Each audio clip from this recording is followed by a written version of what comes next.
할렐루야. 네. 한 주간 평안하셨나요? 네. 네, 감사합니다. 저는 밀린 일들을 정리하느라 조금 분주하게 지냈습니다. 그리고 그러다 보니까 며칠 운동을 게을리 했고, 그러다 보니 몸이 무거워지는 것 같았고, 내일은 운동해야지 하다가 금요일이 됐습니다.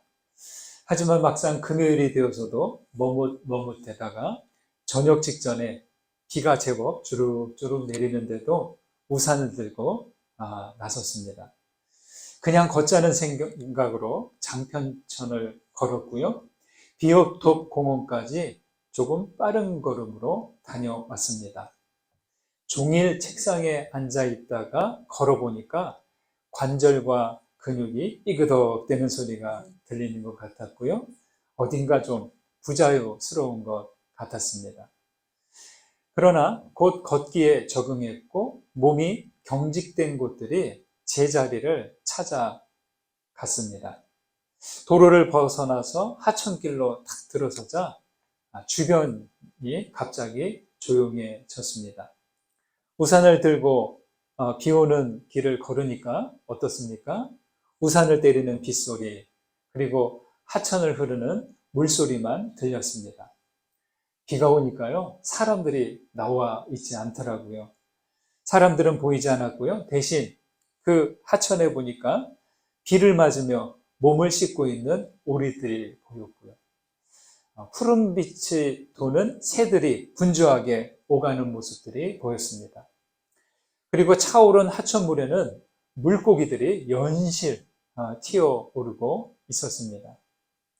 평화운동가 홍순관님의 글이 생각났습니다. 개미는 걸어 일하고 새는 날아 창공에 길을 열며 물고기는 내를 따라 헤엄칩니다. 창조의 세상은 제 길을 걷는 것입니다. 내 길을 걷는 것이 남의 길을 내어주는 것입니다. 내 숨을 쉬는 것이 남의 숨을 쉬게 하는 것입니다. 예수는 제 길을 걸어 구원을 이루셨습니다. 이렇게 말이죠. 뱁새가 황새를 쫓아갈 수는 없겠죠. 산다는 것은 그런 것 같아요. 자기 숨을 쉬고 제 길을 걸어가는 것입니다. 하나님께서 우리를 그렇게 창조하셨습니다. 다른 이들의 숨을 쉬려고 하고 다른 이들의 길을 가려고 하니까 우리의 삶이 어떻게 돼요? 고달파지고 피곤해지는 거죠. 빗속을 걷다 보니까 흙과 콘크리트에 떨어지는 빗줄기에 다른 모습이 보였습니다. 흙은 비를 받아들이고 흡수합니다. 빗소리도 받아들여요. 그러나 아스콘과 콘크리트는 비를 밀어내고 흘려보냅니다. 사람이 만든 도시의 대부분이 그렇습니다. 받아들이지 못하고 서둘러 지나가게 하죠. 어느 작가는 흙에는 거짓이 없고 추월과 무질서도 없다. 흙에 내리는 빗소리를 듣고 있으면 우리들 마음은 고향에 돌아온 것처럼 정결해지고 평온해진다. 이렇게 말이죠. 예수님은 하나님이 그 해를 악인과 선인에게 비추시며 비를 의로운 자와 불의한 자에게 내려 주심이라라고 했습니다. 하나님은 은혜를 비처럼 내려 주십니다. 그러나 마음이 딱딱한 사람은 그 은혜의 빗줄기를 받아들이지 못하죠. 욕망과 욕심으로 포장된 마음, 세상의 소음과 거짓으로 딱딱해진 그 마음엔 주님의 은혜가 스며들지 못하게 됩니다. 흙과 같은 마음이 되어야 은혜의 빗줄기를 받아들일 수 있는 거죠. 좀 세련되지 못하고 어리숙해도 순수하고 자연 그대로의 마음을 가진 사람은 하나님의 은혜를 받아들일 수 있습니다. 다윗은 오늘 너희가 그의 음성을 듣거든 너희 마음을 완고하게 하지 말아라 이렇게 말했습니다. 자기 숨을 쉬고 자기 길로 나아가십시오. 마음을 완고하게 하지 말고 은혜의 단비를 받아들여서 은혜 충만한 삶이 되시기를 주님의 이름으로 축원드립니다. 이스라엘 백성들과 지도자들은 사사시대와 왕국 시대를 거치면서 갈수록 그 마음이 완고해져 갔습니다. 함께 하시는 하나님을 잊고 우상 숭배와 이방의 문화에 익숙해져 갔습니다. 그러다가 결국 왕국이 멸망하고 성전까지 파괴되었습니다. 이스라엘 사람들은 커다란 충격을 받았어요. 예루살렘은 몰라도 그 성전만큼은 절대 무너지지 않을 것이다. 그렇게 생각하고 있었기 때문이죠. 그들은 거룩하고 아름다운 성전이 불에 타고 예루살렘이 황폐하게 될 줄은 상상도 못했던 것이죠. 바로 앞에서 그들은 이렇게 단식합니다. 주께서 아직도 가만히 계시려 하시나이까? 주께서 아직도 잠잠하고 우리에게 심한 괴로움을 받게 하시려나이까? 이렇게 말이죠. 하나님이 정말 무심하신 것일까요? 주님은 억울하신 듯 말씀합니다. 오늘 1절 말씀을 보시겠습니다. 65장 1절 같이 읽습니다. 나는 나를 구하지 아니하던 자에게 물음을 받았으며 나를 찾지 아니하던 자에게 찾아냄이 되었으며 내 이름을 부르지 아니하던 나라에 내가 여기 있노라.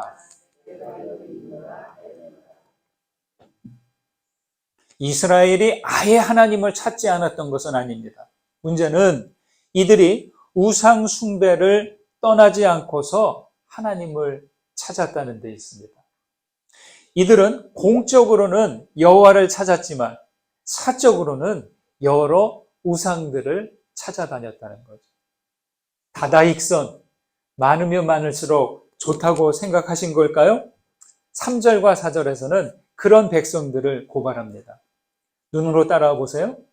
동산에서 제사하며 벽돌 위에서 분향하여 내 앞에서 항상 내 노를 일으키는 백성이라. 그들이 무덤 사이에 앉으며 은밀한 처소에서 밤을 지내며 돼지고기를 먹으며 가증한 것들의 국을 그릇에 담는다. 이렇게 말이죠. 이스라엘은 하나님이 돕지 않는다고 투덜대지만 오히려 실상은 그 반대였던 것이죠. 그들이 하나님께 묻지도 찾지도 않았고 부르지도 돌아오지도 않았던 것이죠. 하나님은 항상 만날 준비가 되어 있으십니다. 하지만 그들은 팔 벌려 기다리는 하나님보다 우상에게 안겨 있었고 그러면서도 자신들을 거룩한 존재다 이렇게 착각하고 있었다는 거죠. 이중적이고 위선적인 상태였던 것이죠. 여러분, 우리는 하나님을 구하고 있습니까? 하나님을 어떻게 찾고 있습니까? 우리는 하나님을 구하면서도 동시에 세상의 필요와 안락을 위해 하나님 아닌 것들을 구하고 있지는 않습니까? 파스칼은 세 부류의 사람을 말했습니다. 첫째, 하나님을 발견한 다음 하나님을 섬기는 사람. 두 번째, 아직 하나님을 발견하지 못했기에 온 힘을 다하여 하나님을 찾는 사람들. 세 번째, 신을 찾지도 발견하지도 않은 채 살아가는 사람들. 첫째 사람들은 합리적이면서 행복하고 두 번째, 마지막 사람들은 불합리하고 불행하며 가운데 사람, 불행하지만 나름 합리적으로 산다는 것이죠. 저는 네 번째 부류를 더하고 싶습니다. 합리적이지만 불행한 사람, 즉 하나님을 발견했다고 하면서 따르지 않는 사람. 이건 아직 하나님을 제대로 발견한 게 아니죠. 여러분은 하나님을 찾은 사람들입니까? 하나님을 향해 나아가고 있습니까? 선배 목회자가 목사 안수를 받는 후배에게 권면의 말을 전하면서 안타까운 목회 현실을 말했습니다. 오늘날의 많은 목회자들이 진실한 사람의 길과 성실한 구도자의 길을 걷기보다는 유능한 목회자가 되려는데 더 마음을 쓰고 본질을 묻기보다는 목회의 방법에 대해 물으며 지낸다는 것입니다. 교회 성장을 위한 모임에는 사람들이 북적대고 있지만 본질을 묻는 모임은 외면당하고 있다는 것이죠. 목회자들이 그렇기 때문일까요? 기독교의 전체의 현실이 그렇다는 것입니다. 여러분, 무엇보다 신앙인들은 자신이 구도자, 즉 하나님을 찾는 사람들이라는 것을 잊지 않아야 합니다. 하나님을 믿는다는 것은 하나님을 찾아 믿음의 길을 나아가는 것입니다. 그리스도와 함께 동행하고 말씀을 사는 그 구도의 여정에 참된 구원이 있다는 것이죠. 고전 논어에는 군자는 본에 힘쓰고 본이 바로 서면 도가 저절로 선다, 이런 말이 있어요. 군자 무본 본립 이도생이라는 뜻이죠. 본이 뭔가요? 이게 뿌리죠. 무엇이 뿌리입니까? 말씀이 뿌리이고 하나님이 뿌리입니다. 하나님이 아닌 것을 뿌리로 삼는다면 어떻게 돼요? 얼마 못 가서 시들고 말죠. 나무를 심거나 작물의 모종을 심으면 뿌리를 내려 자리를 잡을 때까지 아무 움직임도 없습니다. 우리 교회 바로 옆에 논이 있죠. 항상 이 논을 보면서 저는 많은 성찰과 깨달음을 얻습니다. 모를 심으면 그 요만한 끄트머리 같은 그 모가 한 2주에서 3주 동안은 아무것도 안 합니다. 꼼짝 않습니다. 그러다가 바람이 불면 바르르 흔들리는데 아휴, 이게 어떻게 자랄까? 그런 생각이 들어요. 근데 한 2주, 3주 후면 뿌리가 자리를 잡으면 이 모가 쑥쑥 자랍니다.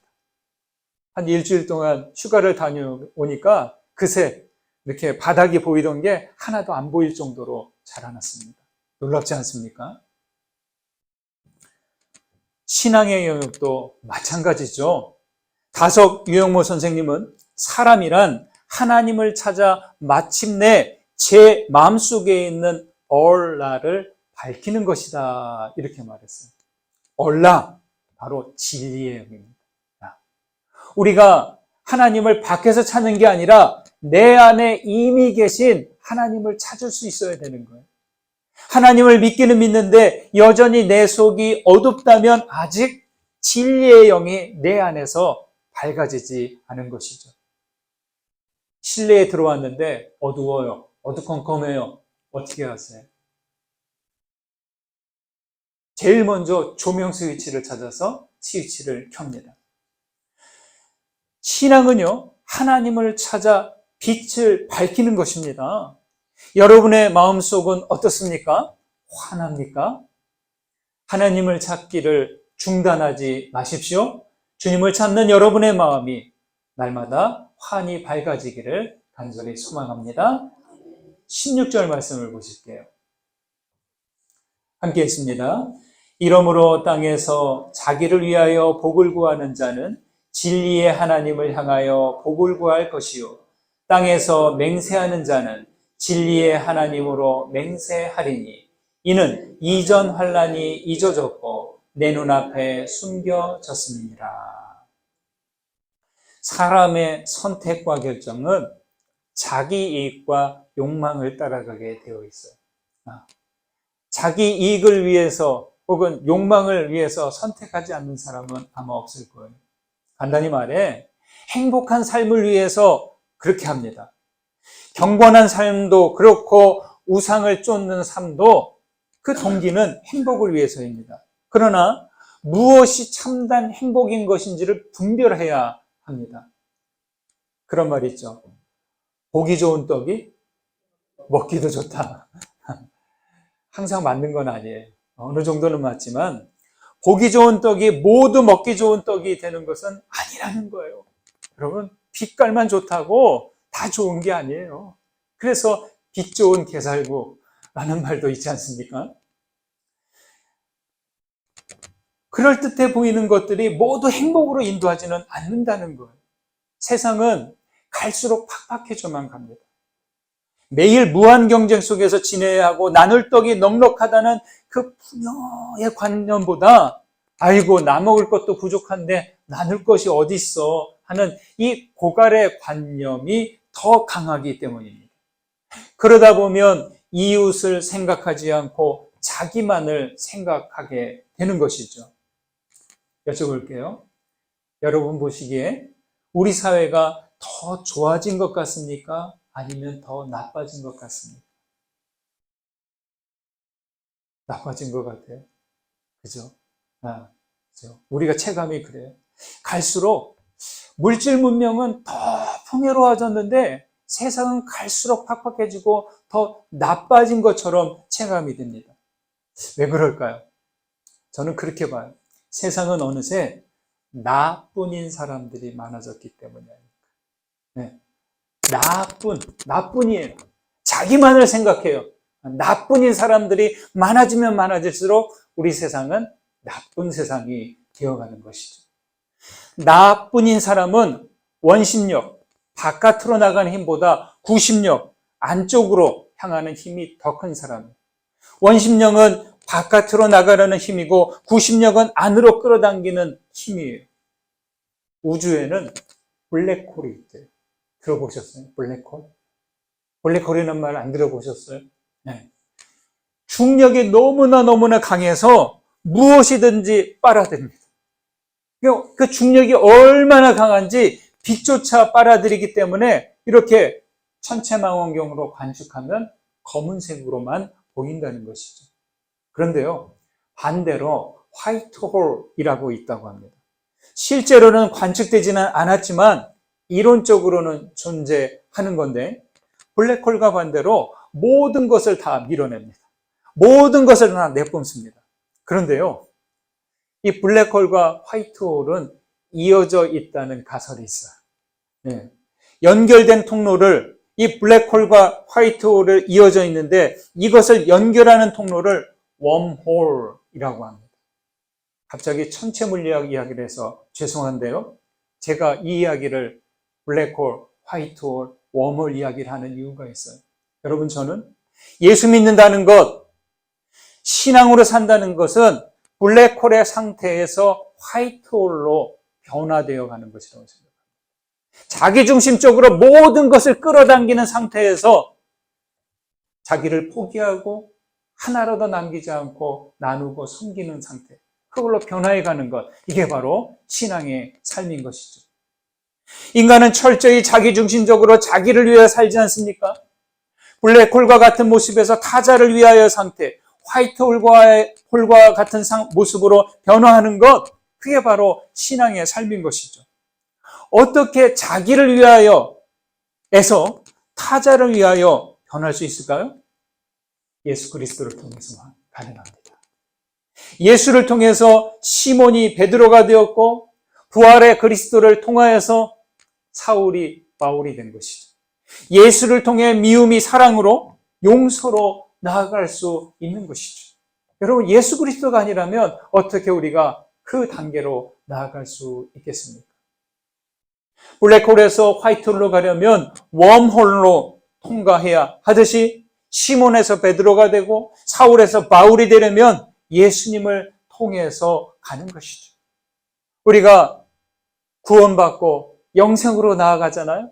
반드시 그 과정에는 길이요 진리요 생명이신 예수 그리스도를 통해야만 하는 것입니다. 여러분은 시몬입니까? 베드로입니까? 여러분은 사울입니까? 바울이십니까? 자기를 위하여 살되 겉사람 가짜 자기를 위한 삶이 되지 않아야 합니다. 우리는 우리의 속사람 진짜 자기 참자를 위해 살아가야 합니다. 그리하여 예수 그리스도를 통해서 참된 자, 진정한 자기를 위할 줄 아는 여러분들이 되시기를 간절히 소망합니다. 16절 말씀을 다시 한번 보실게요. 한 번 더 있습니다. 이러므로 땅에서 자기를 위하여 복을 구하는 자는 진리의 하나님을 향하여 복을 구할 것이요 땅에서 맹세하는 자는 진리의 하나님으로 맹세하리니.